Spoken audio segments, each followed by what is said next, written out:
ज्या वेळेला त्यानं मला त्याच्या बेडरूम मध्ये नेला आणि त्याचा हात दाखवला आणि त्यानं मला एक प्रश्न विचारला की सौरभ, माझं आयुष्य किती आहे सांग. आणि माझं आयुष्य किती आहे सांग म्हटल्यानंतरची गोष्ट अशी होती की मी म्हटलं असा का तू प्रश्न विचारतोयस. तर मला म्हणला की वयाच्या 35व्या वर्षी मला शुगर आणि बीपीचा त्रास चालला आहे. आमची मुलगी परदेशात शिकते किंवा परदेशात काम करते असं सांगत होते, परंतु त्याच्या मागे असणारं दुःख समाजाला किंवा हे माहीत नसतं. निर्विघ्नं कुर्मे देव सर्व कार्येषु सर्वदा. आदिदेवता श्री गणेश, पुण्यश्लोक छत्रपती श्री शिवाजी महाराज, धर्मवीर छत्रपती श्री संभाजी महाराज, राजमाता, राष्ट्रमाता, वीरमाता जिजाबाई साहेब यांच्या चरणी प्रथमतः मी अभिवादन करतो. आज आपल्याशी संवाद साधत असताना आजपर्यंत अनेक व्याख्यानं शिवछत्रपतींचं चारित्र्य आणि राष्ट्रीय चारित्र्य अशा अनेक विषयांवरती मी संवाद साधत होतो. त्याच वेळेला क्रांतिकारकांचं कार्य काय याच्यावरती अनेक व्याख्यानं झाली. परंतु त्याच वेळेला हे सगळं करत असताना एक आनंदाचा वाटा शोधताना किंवा आनंदाची शोधयात्रा या विषयाला अनुसरून हा विषय का मांडावा असा माझ्या मनामध्ये ज्या वेळेला विचार आला त्यावेळेला ती गोष्ट अशी होती की मी आतापर्यंत 2016 सालानंतर ज्या वेळेला इंजिनिअरिंग झालं आणि त्यानंतर अनेक कॉर्पोरेट सेक्टर म्हणजे कंपनीमध्ये काम करणारे अनेक माणसं बघितली. त्यानंतरच्या काळामध्ये मी शैक्षणिक क्षेत्रामध्ये एका ITI कॉलेजला काम करायचो त्यावेळेला शैक्षणिक क्षेत्रातली माणसं बघितली. नंतर काही काळ मी MPSC परीक्षेचा अभ्यास करत होतो आणि त्या मुलाखतीपर्यंत पोहोचलो. त्यावेळेला अनेक अधिकारी आणि त्यांचं जगणं कसं असतं, त्यांचं जीवन कसं असतं हे बघितलेलं होतं. आणि त्यानंतरच्या काळामध्ये 2020च्या दरम्यान ज्या वेळेला कोरोनाचा काळ होता त्यावेळेला मी अनेक आपल्या धर्मशास्त्राची जी शास्त्र आहेत त्यातल्या अनेक शास्त्रांचा अभ्यास केला. आणि हे शास्त्रांचा अभ्यास केल्यानंतर त्यामध्ये एक सामुद्रिक शास्त्र नावाचं एक शास्त्र आहे की त्यामध्ये आपल्याला हस्तरेषा, त्यानंतर वास्तुशास्त्र, कुंडली अशा अनेक शास्त्र ज्यामध्ये अभ्यासले जातात असे अनेक शास्त्रांचा मी अभ्यास केला आणि वेगवेगळ्या लोकांना भेटू लागलो. आणि हे भेटत असताना ह्या शास्त्राच्या निमित्ताने ज्या वेळेला भेटायचो त्यावेळेला त्या व्यक्तींच्या त्या आयुष्यातील अनेक अडीअडचणी मी ऐकू लागलो. आणि हे ऐकत असताना गोष्ट अशी घडली की अनेक लोकांना भेटत होतो आणि त्या व्यक्तीच्या आयुष्यातल्या अडीअडचणी ऐकत होतो. त्याची काही प्रातिनिधिक उदाहरणं मी आपल्यासमोर सांगणार आहे. पहिलं उदाहरण आहे की या देशामध्ये जे 100 श्रीमंत व्यक्ती आहेत त्यातला पहिल्या 100 मध्ये एक श्रीमंत असणारा व्यक्ती होता. त्याच्या घरी जाण्याचा योग आला. 15,000 कोटींचा मालक असणारा व्यक्तीच्या घरी जाण्याचा योग आला आणि त्यानंतर मी त्याच्या घरी गेलेलो होतो आणि त्यावेळेला निमित्त होतं की हस्तरेषा शास्त्राच्या निमित्ताने त्याच्या घरी गेलेलो होतो. आणि घरी गेल्यानंतर त्या व्यक्तीच्या त्या महालामध्ये अक्षरशः बसलेलो होतो. त्या माणसानं त्याचा हात दाखवला आणि त्याच्याविषयी त्यांना सांगितलं की माझ्याविषयी तुम्ही सांगावं. त्यावेळेला मी त्याला त्याच्या आयुष्याच्या अनेक गोष्टी सांगत होतो आणि त्यानंतर 15 मिनिटांनंतर त्या व्यक्तीला विचारले की तुमच्या आयुष्यातील एखादा प्रश्न असेल तर तुम्ही मला विचारावा. त्यावेळेला त्या माणसानं एवढा श्रीमंत असणारा समाजाच्या दृष्टीने इतका प्रचंड यशस्वी व्यक्ती होता, परंतु त्या माणसानं त्या आपल्या शेजारी बसलेला त्याचा मुलगा होता त्याच्याकडे बोट दाखवला आणि सांगितलं की माझ्या मुलाचा तुम्ही हात बघा.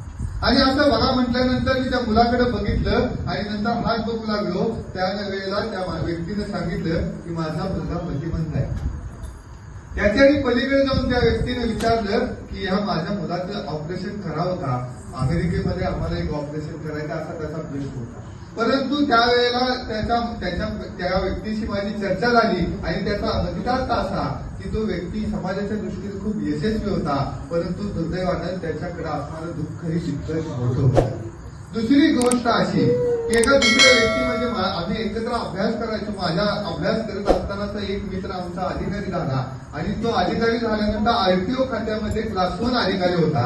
आणि हा क्लास 1 अधिकारी ज्या वेळेला झाला त्यानंतर त्याच्या घरामध्ये गणेश उत्सवाच्या निमित्तानं 2 वर्षापूर्वी त्याने बोलवलेलं होतं. गणेश उत्सवाच्या निमित्तानं घरी गेलेलो होतो.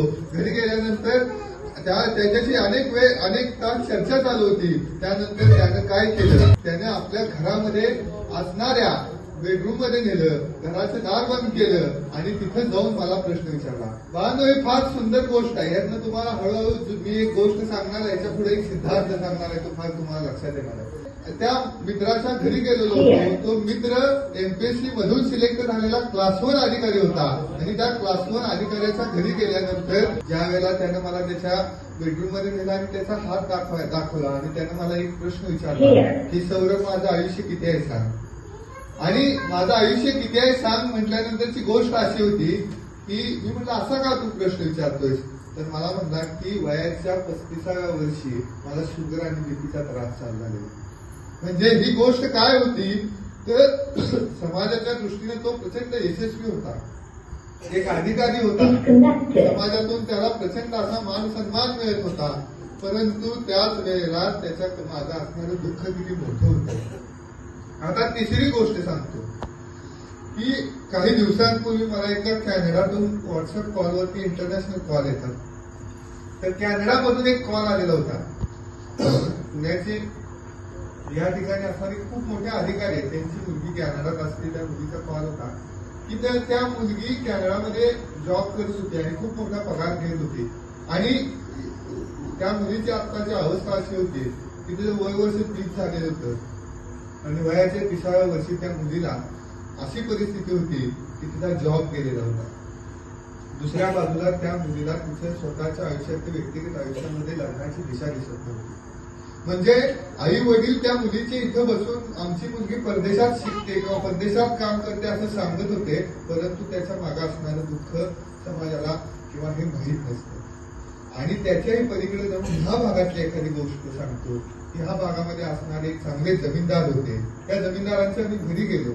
घरी गेल्यानंतर त्यांना 2 अपत्य होती आणि 2 मुलं, प्रचंड अशी संपत्ती, मोठा बंगला आणि भाड्याने द्यायसारख्या अनेक वस्तू आणि जमिनी अशा त्यांनी दाखवल्या मला.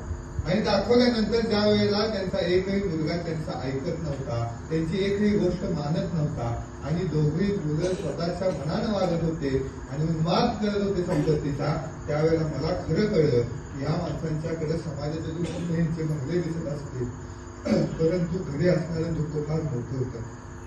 मग मला एक सिद्धांत सापडला.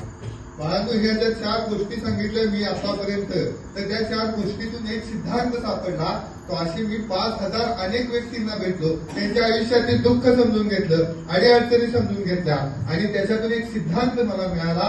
तो सिद्धांत असा होता की यशस्वी माणसं आनंदी असतीलच असे नाही, परंतु आनंदी माणसं यशस्वी असतीलच असे नाही. की आपल्याला ही समाजाच्या दृष्टीनं अत्यंत यशस्वी माणसं होती, परंतु ती माणसं आनंदी आणि समाधानी नव्हती. आणि आनंदी माणसं ही यशस्वी असतीलच असं नाही. एखादा माणूस सर्वसामान्य आयुष्य जगू शकतो, परंतु आनंदानं, कष्टानं आणि समाधानानं जगू शकतो. हा सिद्धांत मला सापडला.